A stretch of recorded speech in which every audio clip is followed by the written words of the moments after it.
দেবাশিস শাহকে। তো দাদা মানে আপনার যে গাড়িটার একটা অ্যাক্সিডেন্ট হয়েছিল, ঠিক আছে, ওটা তো খুব মানে বিচ্ছিরি ভাবেই হয়েছিল। অ্যাকচুয়ালি ঘটনাটা কি হয়েছিল একটু কি বলা যাবে? মানে হ্যাঁ, অবশ্যই। আমি আপনার ফিরছিলাম, গ্যাংটক থেকে ফিরছিলাম। আচ্ছা আচ্ছা। NH-12 ধরে। মানে অনেক দূর থেকে। হ্যাঁ, তো ফেরার সময় ন্যাচারালি মিডনাইট অ্যাপ্রক্স 12:30 এরকম কিছু একটা হচ্ছিল। তো সেই সময় আমি ফিরছি, রাস্তায় লরি বাস তো হেভি স্পিডে চলে, তো সেরকম আমিও আসছিলাম।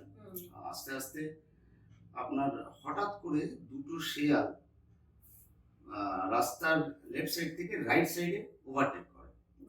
ওভারটেক করার পর অপর সাইড থেকে আরেকটা গাড়ি আসছিল, তখন ওই গাড়ির লাইট পেয়ে ওই শেয়ালগুলো আবার রিটার্ন এদিকে আসে, আর যখন রিটার্ন আসে তখন ওই শেয়ালটা আমার গাড়ির সামনে পড়ে, আর পড়ার পরে অ্যাক্সিডেন্টটা হয়। আর মানে অ্যাক্সিডেন্ট মানে স্ক্রিনে তো আপনারা দেখতেই পাবেন ছবি, মানে যথেষ্ট ভালোভাবে অ্যাক্সিডেন্ট। আর ভেতরে তো মানে মানুষও ছিল। হ্যাঁ, তিনজন ছিল। মানে লাকিলি তাদের কিছু হয়নি। কিছু হয়নি, কারোর কিছু হয়নি। তো যাই হোক, তারপরে আপনার এক্সপেরিয়েন্সটা বলুন, মানে ক্লেম এক্সপেরিয়েন্স। তারপরে আমি তো তখন কিছু ভেবেই পাচ্ছিলাম না কি করব। দাদা কিন্তু তখনই আমাকে ফোন করেছে, এটা খুব ভালো, আমি সবাইকে বলি কিছু আমি দিশে না পেয়ে আমি দেখলাম আগে ম্যামকে কল করি, যদি উনি কিছু আমাকে বেটার অপশন দেয়। তো আমি তখনই আপনাকে কল করি, আর কল করার পর আপনি 3:10 রাত, 3:10, হ্যাঁ 3:10। তো তখন আপনি সঙ্গে সঙ্গে আমার ফোনটা রিসিভ করেন এবং আমাকে বলেন যে একটা লিঙ্ক দেন আপনি, এবং বলেন যে ভিডিওটা করে রাখতে, কোনো অসুবিধে যাতে না হয়। তো আমি করি, তারপরে আপনি বলেন যে বাকি যেখানে আমার ইচ্ছা সেখানে আমি শোরুমে দিয়ে তারপরে যা বাকি যে প্রসেসটা আছে, ইন্স্যুরেন্স ক্লেম এগুলো সব করি, এবং করার পরে আমাকে শুধু আপনার ইন্স্যুরেন্স থেকে ইন্স্যুরেন্স অ্যাক্সেস ফিসটা নেওয়া হয় 1000 রুপিস।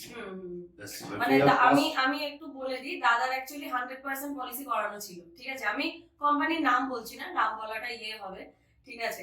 তো এবার দাদা চুজ করেছিল কৃষ্ণনগরেরই একটা শোরুম, তো ওটারও আমি নাম বলছি না, ডিসক্লোজ করছি না, নাহলে মানে প্রমোশন হয়ে যাবে, অন্যান্য শোরুমরা ভাববে যে আমাদেরকে কথা কেন বলা হলো না।